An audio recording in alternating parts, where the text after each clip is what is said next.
দেখেন, আমি এটা অনেকবার বলেছি যে একজন যিনি শুধু পেটের দায় যে কোনো মতে নিজে খেতে পারছেন না অথবা বাচ্চাটাকে খাওয়াতে পারছেন না, এই জন্য নিজের শরীরটাকে অন্যের কাছে বিক্রি করে দিচ্ছেন, এই লজ্জা আমার থাকা উচিত।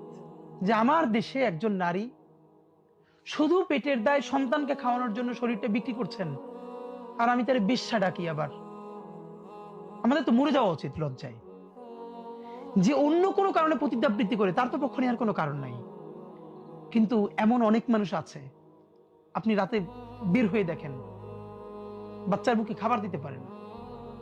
আপনি খেয়াল করেন আমার চোখে আপনার চোখে যিনি একজন বেশ্যা, এই মানুষটা যখন এই টাকায় বাচ্চার জন্য একটা খাবার কিনে নিয়ে যাচ্ছে, সেই বাচ্চার চোখে উনি এই দুনিয়ার সব থেকে সম্মানিত জননী। একজন নারীকে দুটো চোখে, একজন তার কাছে জননী আর আমার চোখে বেশ্যা। একটা বিশ্বাস করেন ন্যূনতম বৈষম্যহীন ইনসাফের সমাজ